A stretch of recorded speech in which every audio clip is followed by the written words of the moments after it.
Hey, Alex, congrats on the win. I want to start with, I think first, given the injuries to Miami and obviously the human nature aspect of, wanting to avoid any kind of letdown or complacency, how would you describe the mindset you guys were able to start with out of the gate and then sustain throughout this entire game? Yeah, anytime you win a playoff game, the team that loses always has the advantage. The mental advantage of coming in a little more desperate, a little more hungry, and that's like you said, the human nature element of playing basketball. I don't think people think of all the time. And then you couple that with them losing a couple of starters, really good players for them that have been playing really, really well in the playoffs. It's a different challenge, and the way that they play, the guys that played tonight play for them all year, so it wasn't like they came in and had guys on the bench that don't usually play for them. So they were ready to go, and they were running their stuff well, and they're a really hard team to guard. They got 5 guys that are live at all times, and just, credit for us for showing some championship spirit and just fighting through everything and pulling out the win. And of course, you looked at their counter, of course, trying with Myers-Leonard without Bam, yet you guys were still able to get to the rim, get downhill, 56 points in the paint. It certainly helps having guys like LeBron and Anthony Davis to be able to kind of lead that charge. But how much of an emphasis to say attacking the rim was there in tonight? Yeah, that's the thing about the zone that they try to do is force you into outside shots, and we did a really good job of mixing it up, I think, and getting to the rim, but then also rebounding off of the missed shots. AD was a monster in there in the third quarter. I think he had 3 or 4 offensive rebound put-ins for us in that third, just simultaneously back-to-back, kind of carried us through that stretch where we didn't shoot well. Just that's the key for us, is just staying aggressive and making sure that we're getting downhill and putting pressure on the paint. And of course, last one for me, one step closer, 2 wins away. Obviously, now take a 2-0 series lead. I imagine the mindset stays the same, not satisfied, remaining hungry. Yeah, of course. We've been using the job not done. Same thing, right? Until we win 4 games, we haven't accomplished our goal. It's been over a year together and talked about the same goal from day one, and we're still here chasing that same goal. So until we get 4 wins, we're staying hungry. All right, we'll go to Brad. Alex, congratulations on the win. Obviously, Rondo sort of leads those reserve guys, but with you, Markieff and Kuz, and all 4 of you guys at Rondo, what are you guys trying to get accomplished as a group when you guys are out there together?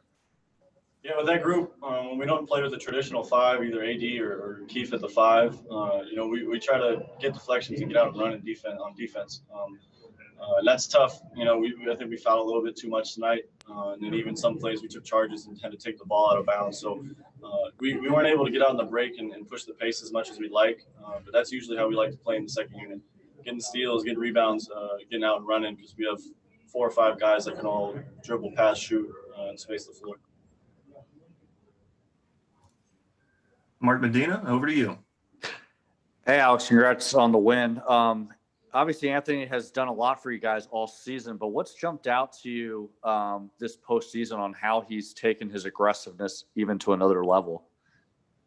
Yeah, I talked about it yesterday. I can't remember who it was with, but when AD plays aggressive, it just gets us going. Whether he's aggressive off the dribble, aggressive catch and shoot, aggressive on the boards, aggressive on defense. He is one of the most unstoppable players in the league whenever he's aggressive. And for me, I love watching it just because I know he is unstoppable whenever he wants to be. So, it's hard for defenses to cover him just because of his versatility and the different things he can do and with his length. And then also his ball handling skills and guard skills. So, it's been a blessing to be his teammate, because he takes a lot of the pressure off of us because he is so good. Just trying to compliment him and make his job as easy as possible. Hey, let's go on site. I believe we have Kyle Goon there. Hey Steve. He scored 39 points in the third quarter. And obviously the game got a little tighter than maybe it looked like the projector to be. What was lost in that part of the game, and what can you take from that going forward? Yeah, I think we fouled him too much. I'm pretty sure they were in the bonus early in the quarter, third and the fourth. That's one thing that they're really good at, is getting fouled and drawing fouls. And we just got to do a better job communicating on our switches and our off-ball stuff, just because they're our team to guard. They play a lot like stylistically like the Warriors did back when they have when they were on their championship runs, with a lot of pin downs and off-ball action and dribble handoff keeps. playing extra pass basketball. So it's hard stuff to guard. You know, they got 5 guys out there that can pass, dribble, shoot just like us a lot of times. So it's a really good team, and we just got to make sure we limit them as much as possible. Okay, we have time for 2 more. Let's go to Andres. Thank you, Alex. I don't know if it was a predetermined play or it just so happened that LeBron and AD found themselves in the right position at all times. But you mentioned how points in the paint were big for you guys today.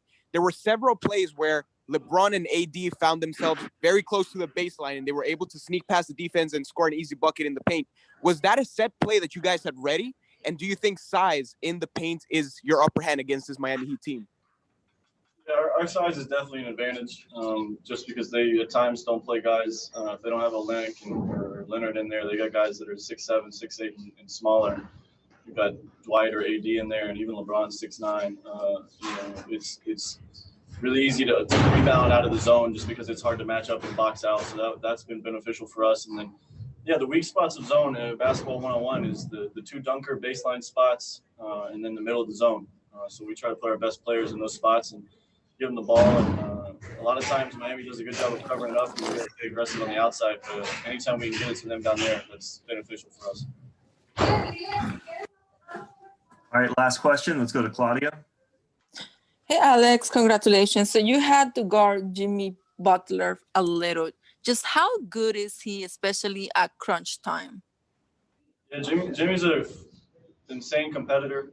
He doesn't always show it emotionally, but he's always locked in. And he tried to put the team on his back tonight and did a little bit of everything, rebounding, assisting, getting to the rim, getting fouled.